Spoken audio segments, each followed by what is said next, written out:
Guys, we're about to deal with one of the worst boss fights in the game, and I'm not talking about the Q boss.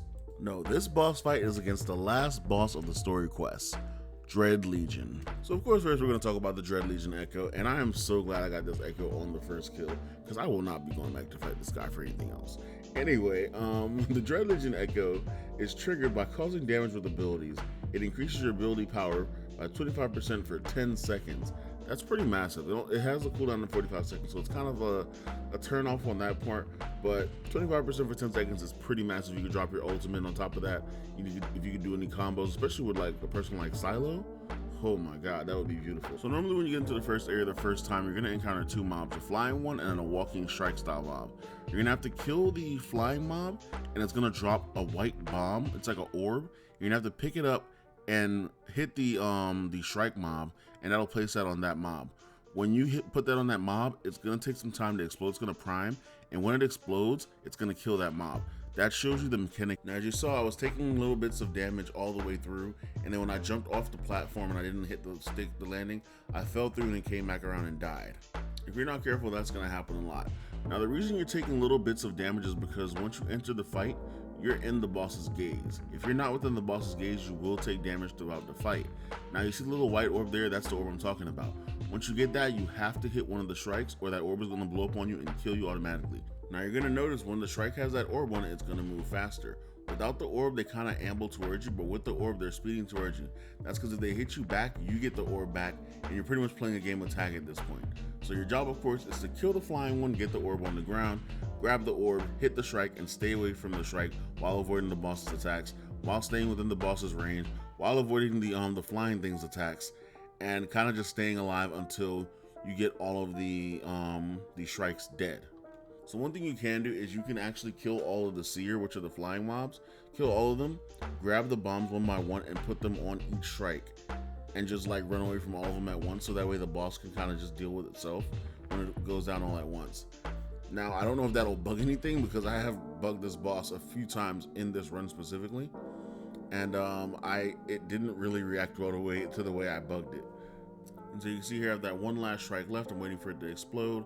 Once it explodes, the boss is going to go down. All the seer mobs are going to disappear, and then I can actually attack the boss. This is where you'll be able to deal as much damage as your boss till it gets down to around 90,000. I get it below 90,000 sometimes because poison damage, of course, is still ticking while it's in its invincible stage. But once it gets back up, it'll be invincible. Sometimes this boss will get back up, and then it'll spawn more mobs on that spot where it's at instead of moving on to the next stage. Here's where you want to make sure the boss moves on. It's going to create that rift in the sky and then float into the rift. That's when you go on to the next stage. It's going to be a jumping point. You're going to have to jump over to the next platform and then run to the next platform after that, and then jump and climb up. If you don't do that, you'll fall through and you'll go back to the previous stage. Once again, this is where the making sure you're still in the boss's gaze thing happens as well. If you're not within the boss's gaze, you will take tick damage over time, and then you're going to be rushing to do that while you're healing, trying to stay alive and get to the boss all at once. It gets really ridiculous. In stage 2, the boss spawns a bunch more strikes. It's a lot more strikes than the first time. It actually does more moves now. The boss starts to do a thing where it chugs across the screen and makes this little dark area of pool that you see on the screen right now. It's like a dark line of fire, I guess. I guess you can call it fire. It might be poison. I'm not sure. Another move it does is a spin move. It'll like pick the area that it's at and spin in that area like a Pokemon Rapid Spin. And then the I-beam that it normally does, it'll shoot out 3 of those instead of just the original 1. It can shoot out 1 as well. If you are under that boss when all 3 I-beams go off, you're dead no matter what. Unless you're Wingrave's ultimate. But I've been caught under there in one of my runs. It sucked and I hated it, and it automatically killed me when I was so close to beating the second stage. Now, once again, you're just going to be doing the rinse and repeat of this ring around the rosy tag situation. If you kill all the strikes, but for whatever reason you don't kill all, if you kill all the seers and you don't for whatever reason kill all the strikes, by the time you kill all the seers, they will respawn more seers. That's a bit more dangerous for you as well, because the seers still independently attack you as well. So you're gonna have to worry about seer attacks as well as the boss attacks, as well as the strikes getting closer to you and attacking you. Even when they have the bombs on them, they're still a threat as well. And don't stand in the bombs when the strike has the bomb, because it will explode and hurt you as well. There's a lot to dodge in this stage. And once again, you still have to remember to remain near the boss. There was a spin move I was talking about just now. So once you get this part done, I think this is the last strike right here that I have sitting around. The boss is going to go down again, and you're going to get to deal damage, a lot more damage this time. And this point, I don't know what I was thinking. I didn't pay attention to it because I didn't think the boss was going to bug, because it didn't bug the first time. So, like a genius, I went ahead and did all the damage I could to the boss. And I was like, all right, it's going to the third stage. The third stage is harder for me to get to because I don't like platforming games, but I didn't realize the series would respawn, which means the boss was going to start doing another spawn count for the strikes. So my genius self decided to go ahead and preemptively run to the end part of the stage. Realizing I was being hit by tick damage, I was like, oh no, I'm probably going to die before I get up here. So I'm like waiting for the heals to come through. I'm spamming my heals trying to keep myself alive. And I'm like, okay, I'm going to make it to this last part. This last jump is really tricky, and I've fallen every other time. I think I've attempted this boss at least 5 or 6 times before I actually beat it. But I made it up here, and the boss is not up here.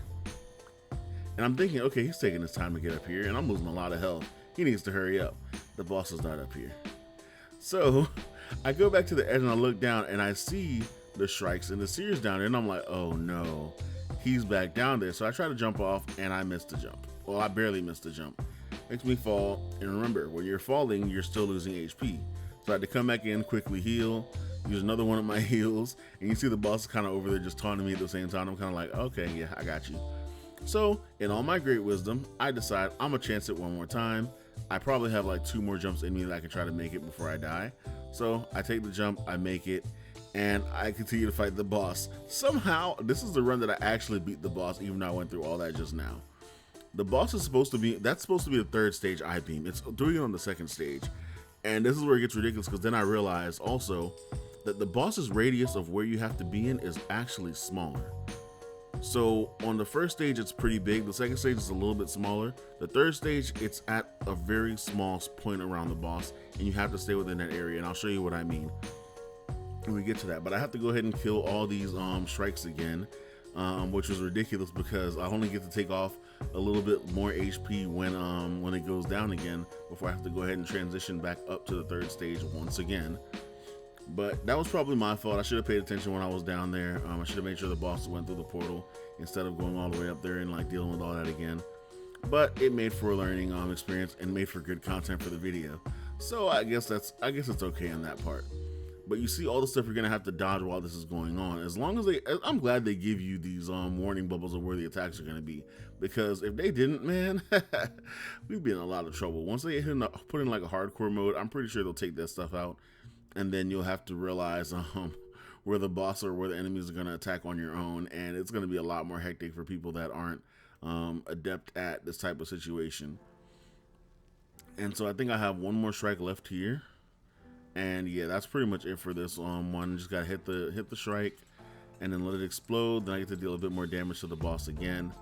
And from there, then we get to go up to the 3rd stage. And it's not as easy as it seems, guys. I promise you this seems very easy, but it's not as easy as it seems. I'm a preemptive dodger, so I'll dodge twice every time.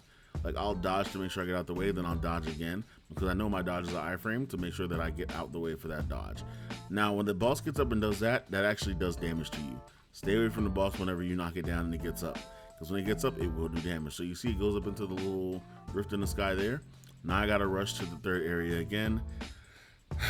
Try not to fall. The more you fall, the worse it is, because you're gonna start taking more and more damage, and it's ridiculous. And like I said, this is the point where you realize that you have so little space around the boss. Once again, the boss is visually bugged with that purple light, which is where I'm sure the you're supposed to be in, but the purple light is not where it's supposed to be at. So we're thinking, me and my friend were brainstorming that this is probably why where you're supposed to be at when the boss is out. But we're not really sure exactly, because we never really found a spot that call it like a certain diameter around the boss. So this last point, I kind of had to stay close to the boss while I was fighting it and not go too far out, or I'd start taking tick damage, as well as avoid all of the and you see that right there, I started taking the tick damage, right? But yeah, I had to avoid all of the extra stuff going on. There's a lot more strikes this time. There's a lot more, just a lot of chaos going on. more I-beams, and you can't get caught by any of those I-beams, especially me. I think I have like 700 HP at this time, and it's hard being venomous at this point. Well, DPS venomous, because my venomous is not built for like HP or tanking or anything like that. I just kind of stick out there with the pure damage, and I'm running low on health, and I was just kind of freaking out at this point because I didn't know what to do. I had like no health left. All I had was my heals from my skills, so it means I couldn't use my skill 1, my skill 2, or my skill 3, and all I could rely on was my ultimate for damage, which I could have used, but I didn't think about it. But I was like, nah, I'm just gonna go ahead and tough this out. And somehow I managed to actually pull through this. This was a ridiculous fight for me. This was the hardest boss for me, to be honest. The first was an actual tough fight, but this boss fight was definitely by far a lot harder than the first, just because of everything that was going on within it. You see almost 3 I-beams right there. That was ridiculous. I had to use my second skill to heal myself right there as well. I had to get really resourceful at this point because, like I said, I don't have much HP. I don't have any HP potions left, as you can see. And then I have to try to go ahead and kill these last 2 strikes while dodging these I-beams. And you see all this craziness? Like, oh my god, that was just a bad situation all together right there where I could have just died. But nope, I made it through. I almost got eaten by the rapid spin right there. Like, this was such a chaotic battle now that I'm watching it. I'm like, how did I survive this? Because this was a straight up bullet hell roguelike boss fight, bro. This was ridiculous. I don't know how I survived this. Like, I'm glad I beat this because, like I said, I'm not going back in here unless I have a bit more HP and my gear score is actually up to where it's supposed to be. My gear score is actually, I think, 600 less than what it's supposed to be for this spot also. So if you are a venomous or a silo, you might be able to do this within that time, within that area of thing. And you see right here, I utilize my heals because I need that heal, and if I don't have that heal, I will probably die. So this is the last part where the boss has a little bit of HP left, and I go ahead and just pump out the bit of damage that's there, and yeah, I get the kill, and then the boss kills me. Like, that was ridiculous. But I was like, bro, I won the fight. I don't care. As long as I don't have to go back up there and the boss isn't up there.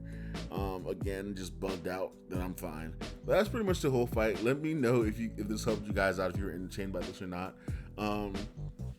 It was a stressful fight, like I said. But yeah, that was the fight. I enjoyed the fight a lot. Like I said, it was a very difficult fight to have. It was very different than the first fight. And I honestly see the team put their work in that fight because, geez, it was ridiculous. Anyway, point this video to anyone that needs help when it comes to beating Dread Legion, because I do understand people needing help for that boss specifically. And share this video with any friend that you might see needing help with Dread Legion, and I'll catch you guys in the next video. It's been forever. Peace out.